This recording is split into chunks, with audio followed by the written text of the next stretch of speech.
परम पुरुष गुरुदेव शाश्वत शांति निधान बार बार दंडवत करूं सकल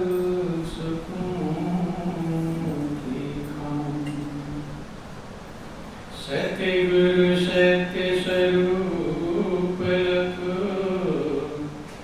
मन चित हो प्रशांत त्रिविधि ताप का नाश हो जीवन बनी सुखांत अमित महायश आपका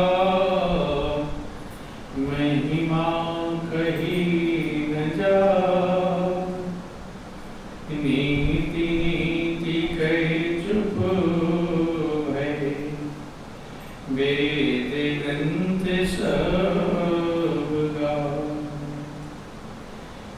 महाभयानक अरु कठिन भवसागर गंभीर नाम जहाज बिठाए कर मीटे जन की पीर मेरा मुझमें कुछ नहीं जो कुछ है सो तो तेरा तुझको सौंप दे क्या लागे है बोलिए प्रेम से गुरुदेव महाराज की जय श्री सच्चिदानंद भगवान की जय गुरु वृंदावन बिहारी लाल की जय। बहुत ही सौभाग्य का समय है कि उस महाप्रभु की असीम दया दृष्टि से उन सभी लोगों को इस सत्संग का परम पावन अवसर मिला है। वास्तव में ये बहुत बड़े भाग्य का समय होता है।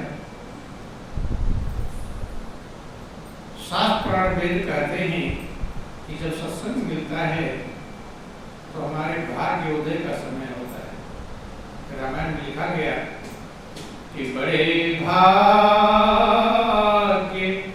पाए सत्संगा बिनहि प्रयास होई भवभंगा। बहुत बड़े भाग्य से सत्संग प्राप्त होता है। तमाम बाधाओं को पार करके हम कहीं सत्संग में पहुंच पाते हैं। उसके बाद भी हमारा मन सत्संग ग्रहण कर ले और सत्संग पर चल पड़े, ये बहुत कठिन कार्य है। ये काम आसान नहीं। कुछ लोग विचार करते हैं कि सत्संग सुनने के लिए होता है, सुन लिया काम खत्म हो गया। सुनने के लिए होता तो बार बार कहने की जरूरत नहीं। बार बार कहने की इसलिए जरूरत पड़ती है क्योंकि एक बार सुनकर मनुष्य करता नहीं, थोड़ा करता है, फिर और कुछ सुनता है, फिर और कुछ समझता है, फिर और कुछ करता है। तो महापुरुष इसलिए कहते हैं कि हमारे मन में तमाम संशय भ्रांतियां भ्रम रहते हैं और वो भ्रम जितना निकलेंगे उतना ही हम सच्चाई को समझ पाएंगे। जैसे शीशा जितना साफ होगा उतना सफाई में दिखाई पड़ेगी। तो वो भ्रम निकलता है सत्संग से। किससे निकलता है? सत्संग से। इसीलिए जब गरुड़ को भ्रम हो गया तो तमाम जगहों पर भटकते हैं। ब्रह्मा के पास जाते हैं, नारद के पास जाते हैं, शंकर के पास पहुंचते हैं। भगवान शंकर उन्हें समझाते हैं कि आपका संशय तभी दूर होगा, तभी भ्रम दूर होगा जब आपको सत्संग प्राप्त होगा। क्या होगा? सत्संग हो तव संशय भंगा, और जब बहुकाल करिए सत्संगा। हे गरुड़ जी, आपका संशय, आपका भ्रम तब दूर होगा जब बहुत समय सत्संग करोगे। क्या करोगे? सत्संग, थोड़ा नहीं, बहुकाल, कहते बहुत समय। जबकि गरुड़ कितने महान थे, भगवान के महान महाज्ञानी कहलाते हैं। रामायण में गरुड़ महाज्ञानी गुण राशि और हरि सेवक अति निकट निवासी। गरुड़ महान ज्ञानी थे, गुणों की राशि कहलाते हैं, प्रभु के सेवक थे और निकट रहते थे, भगवान के वाहन कहलाते हैं। तो उनके लिए भी भगवान शंकर समझा रहे कि तबई होए तो संशय भंगा, जब बहुकाल करी सत्संग, जब बहुत समय सत्संग का पालन करोगे तब आपके संशय भ्रम का निवारण होगा। इस संसार में जो संसार के लोग दुखी हैं, अशांत हैं, बेचैन हैं, उसके पीछे भी यही कारण है, संशय कारण है। क्या कारण है? संशय और भ्रम। ज्यादातर लोग दुखी किस बात से होते हैं? संशय से होते हैं। किसी के प्रति कोई आपका प्रिय व्यक्ति हो, परिवार का हो, रिश्तेदार का हो, और उसके प्रति आपको संशय हो जाए, क्या हो जाए? संशय। तो प्रेम रहेगा या कम हो जाएगा? बेटा पर संशय हो जाए तो प्रेम घट जाएगा, बेटी पर संशय हो जाए तो प्रेम घट जाएगा, भाई पर संशय हो जाए तो, पत्नी पर अगर हो जाए, पति, किसी पर भी जिस पर संशय हो जाएगा, चाहे वो प्रिय व्यक्ति होगा, तो उसके प्रेम में कमी आ जाएगी और आपके हृदय में बेचैनी बढ़ जाएगी। क्या बढ़ जाएगी? बेचैनी, अशांति बढ़ जाएगी। संशय अशांति को बढ़ाता है, बेचैनी को बढ़ाता है, चिंता को बढ़ाता है। तो इस दुनिया में लोग जो अशांत बेचैन है, उसका भी मुख्य कारण संशय। क्या है? संशय, भ्रम, इसे अज्ञानता कहते हैं। और वो भ्रम क्या है? सबसे बड़ा भ्रम गौर कर लेना, बोलिए प्रेम से गुरुदेव महाराज की। जो सबके मन में एक बात बैठा हुआ है कि इस दुनिया की चीजों में मुझे सुख मिल जाएगा। क्या मिल जाएगा? ये सबके मन में है कि दुनिया में की चीजों में, दुनिया के लोगों में मुझे सुख मिल जाएगा। क्या मिल जाएगा? ये भ्रम है कि नहीं? भ्रम का मतलब कितने समय से आपको ये भ्रम है? तो छोटे बच्चे थे तब भी सोचते दुनिया में मुझे सुख मिल जाएगा। मिला? तो मिला नहीं, इसका मतलब भ्रम ही था। अगर सही में मिल जाना होता तो मिल गया होता है। बाद में सोचते हैं कि पढ़ाई लिखाई कर लेंगे, ये कर लेंगे, वो कर लेंगे, सुख मिल जाएगा। मिल गया, उसके बाद भी सुख शांति मिलती नहीं।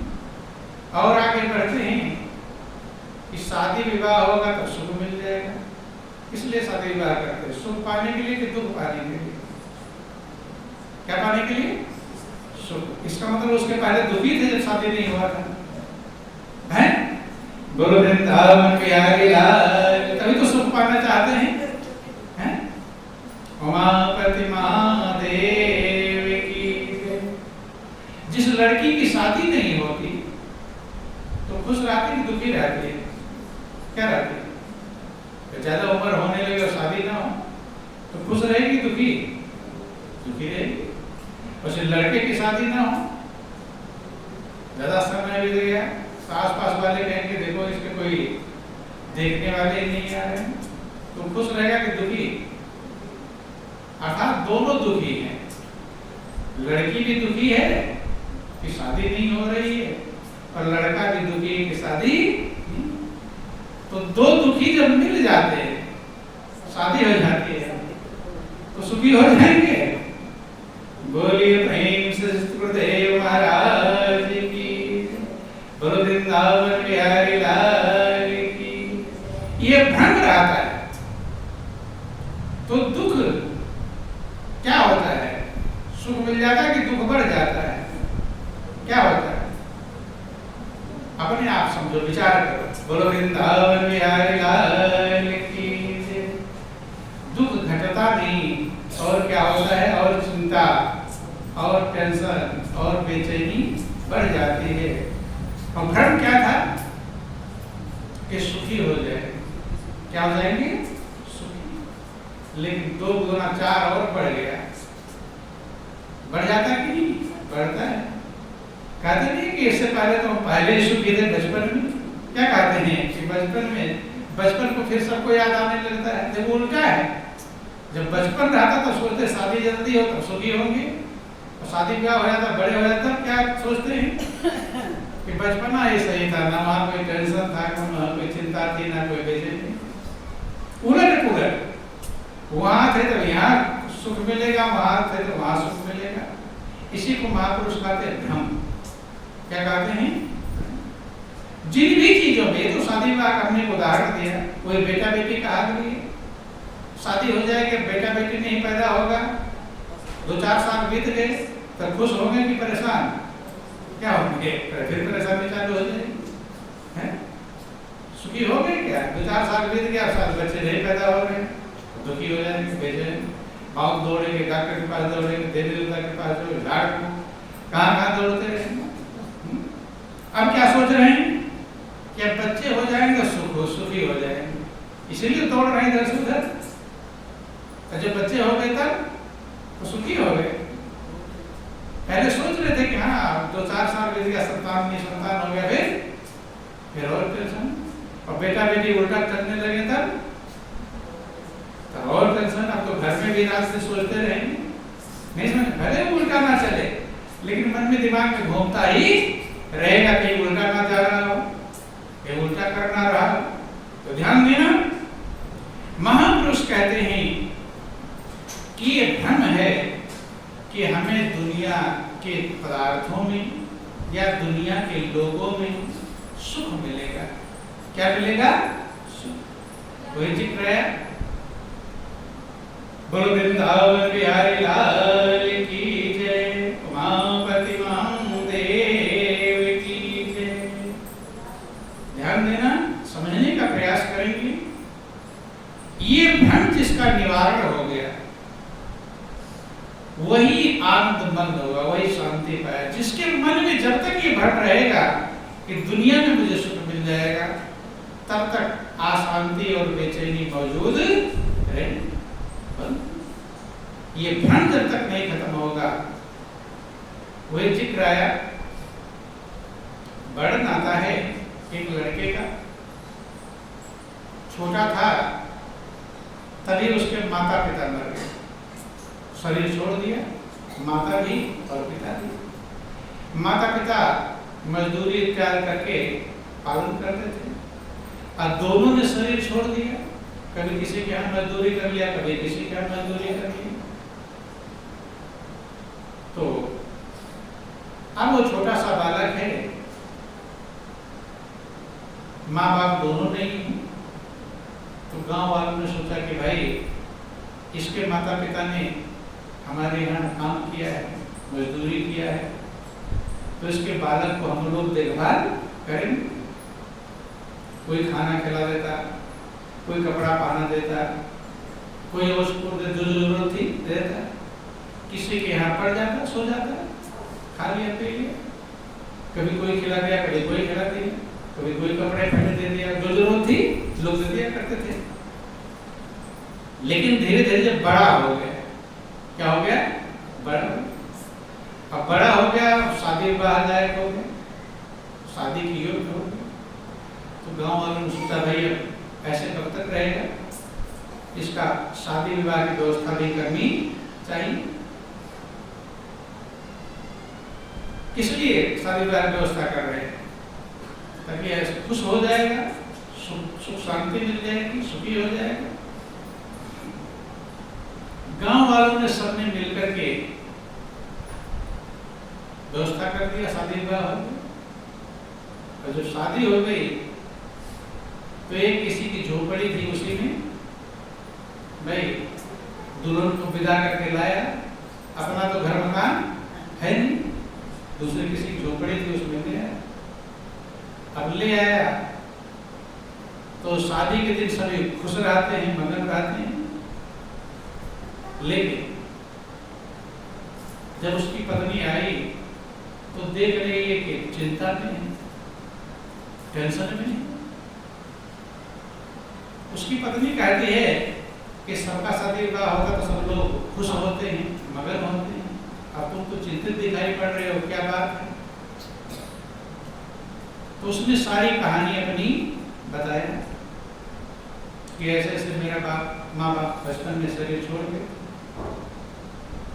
तो अब मैं तो किसी के यहाँ खाना खा लेता था, कहीं पढ़ जाता था, कैसे भी रह लेता था, लेकिन अब तुम आ गई, शादी हो गई, अब कैसे होगा? नहीं समझ में, अकेले तो दिक्कत नहीं। ध्यान देना, शादी हुई थी, खुश हो जाएंगे, और शादी के दिन ही चिंता हो गई कि अब पत्नी, क्योंकि पत्नी जब आती है तो ज्यादा उसको व्यवस्था चाहिए। क्या चाहिए? ज्यादा व्यवस्था चाहिए, कम व्यवस्था में काम चलने वाला नहीं। तो अपने कहीं खा गया, कहीं पड़ गया। बोलिए प्रेम से सुखदेव महाराज की।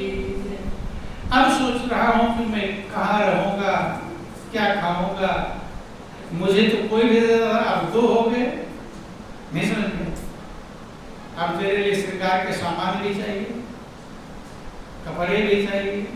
अब उसी चिंता में वो बेचैन हो गया। विवाह किस लिए हुआ था? सुख पाने के लिए।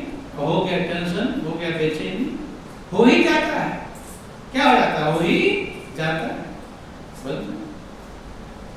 तो वो थोड़ा समझदार थी पत्नी, उसने कहा आप इसकी चिंता मत करो, खाना भी किसी ने दे दिया, ले आया, खाने का मन नहीं। उसने कहा आप इसकी चिंता मत करो, कैसे होगा कैसे नहीं होगा वो मैं समझाऊंगी। तो सोचा क्या समझाएगी, कौन सा समझदार विद्वान बन के आ गए जो समझाए। बोलिए प्रेम से सुखदेव महाराज की। थोड़ा बहुत खाया पिया, अंदर में टेंशन ऊपर से हटता है, अंदर से थोड़ा हटता है। अंदर मेरी रात भर नींद नहीं। कहता है कि देखो ध्यान देना कि मैं कोई काम धंधा भी नहीं जानता, और गांव वाले खाना पीना दे दे तो कोई काम भी सीखता है, उसे सीखने की जरूरत ही नहीं पड़ी। कभी कोई खाना दे दिया, कोई कपड़ा दे दिया, कोई कुछ दे दिया। मैं कोई काम धंधा भी जानता नहीं कि मैं काम भी करके पालन पोषण कर लूंगा। और एक प्रकार से आफत ही आ गई शादी। क्या हो गई? आफत ही आ गई, झंझट। अगर नहीं काम कर रहा, क्या करूं क्या ना करूं। तो उसने कहा ऐसा करो, आप जो है राजा विक्रमादित्य का दरबार लगता है। राजा थे उस राजा विक्रमादित्य। तो राजा विक्रमादित्य बहुत ही योग्य, महान, प्रतापी राजा थे, न्यायप्रिय राजा, योग्य। कहते उनके राज्य में प्रजा बड़ी सुखी थी। तो उसने कहा कि आप वहां पर जाओ और देखो क्या होता है। चला गया। अब नई नई शादी हुई है, कोई कुछ लोग खाना रोज थोड़ा कौन देगा, एक दिन से 2 दिन से चला गया। जब चला गया वहां पे तो देख रहा है कि दरबार लगा हुआ है, तमाम लोग आए हुए हैं, मंत्री सब बैठे हैं, राजा बैठे। अब कुछ लोग अपनी कला दिखा रहे हैं, कोई अच्छी अच्छी चीजें गा रहा है तो उसको इनाम मिल रहा है, कोई कला दिखा रहा है सर्कस टाइप का, उसे इनाम मिल रहा है, कोई और कोई अच्छी बातें बोल रहा है, कोई चीज बना कर लाया है। आया जब शाम को तो महापुरुष कहते हैं संगत की बहुत बड़ी कीमत है कि संगत ही गुण उपजे, संगत ही गुण जाए, और बांस फांस और मिश्री एक भाव बिका। जिन जैसी संगत करे तिन तैसो फल लें, और कदली सिंह भोजन में मुख स्वाद एक दूध। आया शाम को बताया, पत्नी ने पूछा क्या होता है वहां दरबार में, बताया कि ऐसे कोई अच्छी गीत गाता है, कोई भजन गाता है, कोई कला दिखाता है, कोई कुछ करता है, कोई गाना बजाना, तमाम जो योग्यता जिसके अंदर आती है, तो जो दिखाते हैं सबको इनाम मिलता है और सब लोग अपने घर चले गए। तो मेरे अंदर कोई कला ही नहीं, तो मैं क्या दिखाऊं?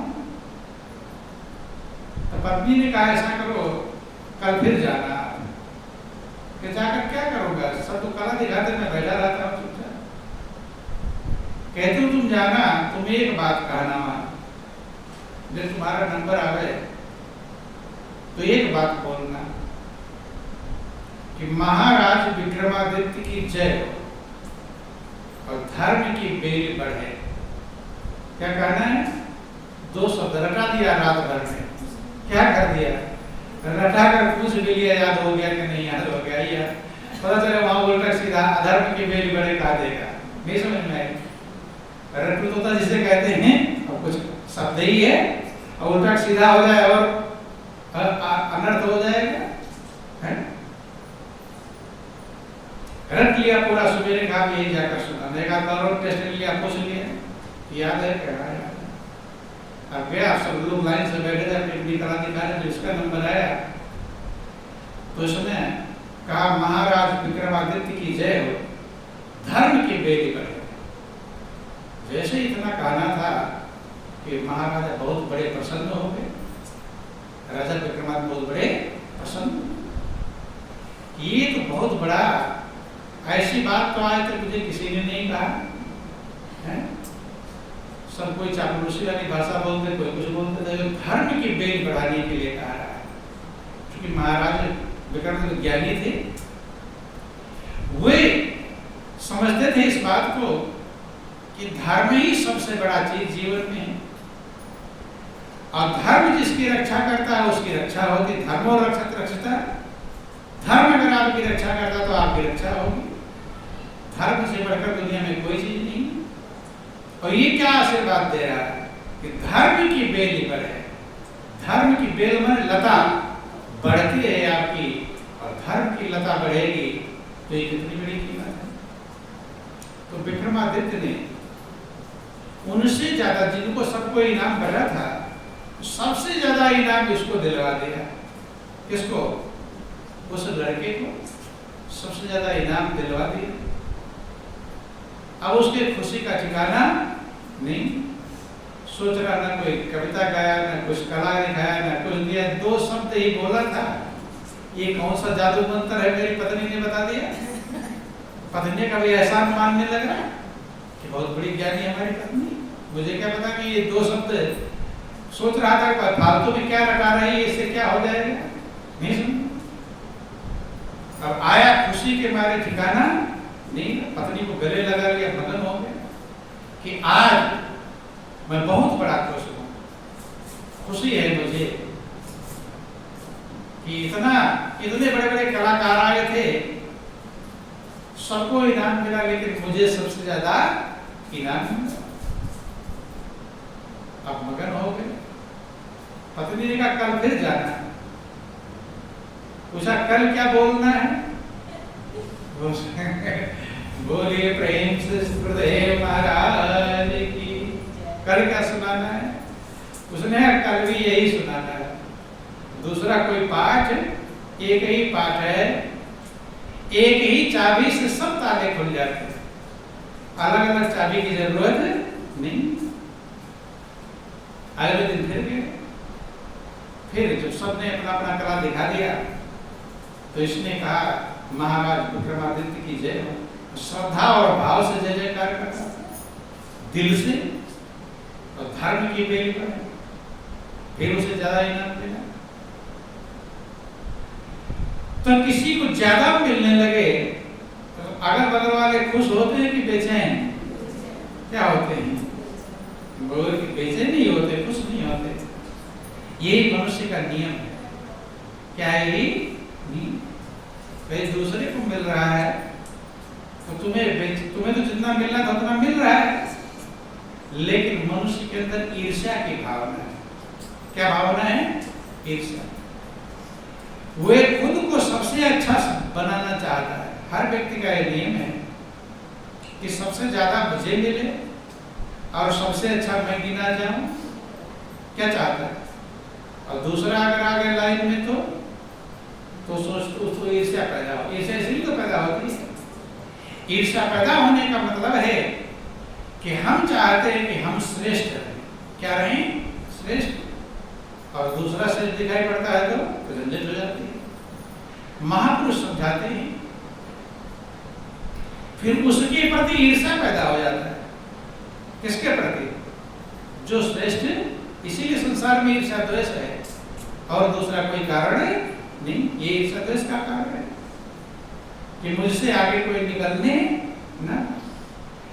महापुरुष कहते हैं कि कोई रेखा है, लाइन है, उससे अगर आपको बड़ा बनना है तो दो तरीके, दो रास्ते। या तो उस लाइन को मिटाओ, या तो अपनी रेखा बड़ी खींचो। तो क्या करना चाहिए? लाइन को मिटाना चाहिए या बड़ी रेखा खींचनी चाहिए? लेकिन लोग क्या करते हैं? बड़ी रेखा नहीं खींचते, लाइन को मिटाते हैं कि ये मिट जाए तो मैं बड़ा रहूंगा।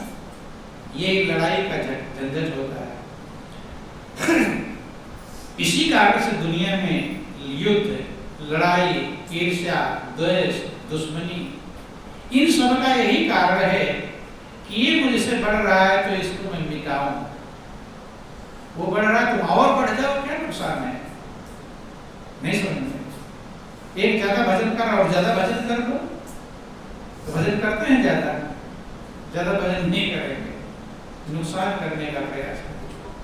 बोलो वृंदावन बिहारी लाल की जय, उमा प्रतिमा देव की जय। अब जब उसे 2-4 दिन बीता, ज्यादा इनाम मिलने लगा, तो ईर्ष्या पैदा होगी। बड़े बड़े कलाकार थे, सोचते हम अपनी कला को तैयार करने में कितना समय हमने लगा दिया, कितना मेहनत किया है, तब इतना कला दिखाते हैं, जान की बाजी लगाते हैं, उल्टा लटकते हैं, क्या क्या करते हैं? कला खाते हैं, कहीं से गिर जाए, मृत्यु भी हो जाएगी, तब हमें इतना इनाम मिलता है। और ये है, एक शब्द सुना दिया, आया, बोल दिया, महाराज विक्रमादित्य की जय हो, धर्म की बेली बढ़े, बस इसको इतना इनाम। अब आपस में सबने मीटिंग कर लिया, किसने? सब कलाकारों ने, कि इसको हमें डाउन करना है। क्या उसी का नाम होने लगा, सब में वाहवाही हो गई, ये तो सबसे पहला नंबर का आ गया, श्रेष्ठ है, योग्य है। और जैसे दूसरे को हम योग्य देखते हैं, तैसे अपने अंदर में दिक्कत हो जाती है। ये भूल है, ये मनुष्य की बहुत बड़ी कमी है। इस कमी को हमें दूर करने का प्रयास करना चाहिए। दूसरे को खुश देखकर हमें खुश होना चाहिए, और दूसरे को दुखी देखकर हमें दुखी होना चाहिए। लेकिन होता उल्टा है,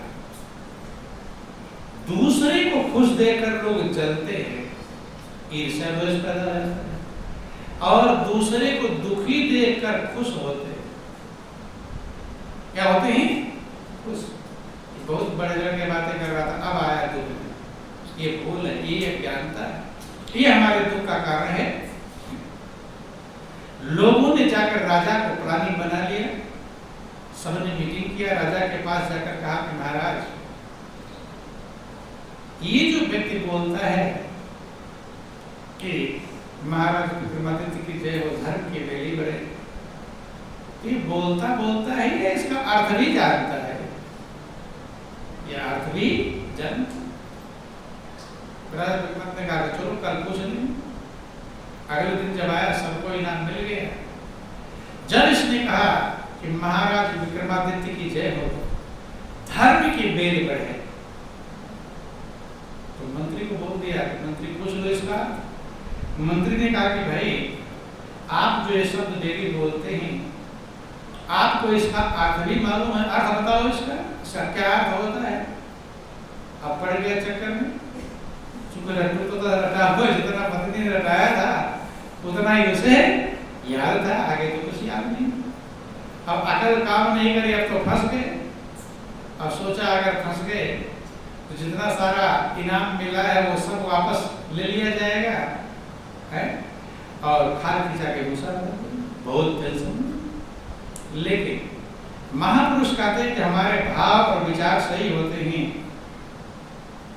तो प्रभु मदद कर देते हैं। क्या कर देते हैं? मदद। प्रभु उसके मस्तिष्क पर बैठते हैं, कहता है कि महाराज मैं इसका अर्थ आज नहीं कल बताऊंगा। क्या करूंगा? कल बताऊंगा। क्यों? क्योंकि किससे पूछेगा? पत्नी से पूछेगा। बोल वृंदावन बिहारी लाल। कहा महाराज इसका अर्थ मैं आज नहीं बताऊंगा, कल बताऊंगा। ठीक, महाराज ने कहा ठीक है, कल ही बता देना। फिर इनाम मिला, लेकर आ गए। लेकिन डेली तो आता था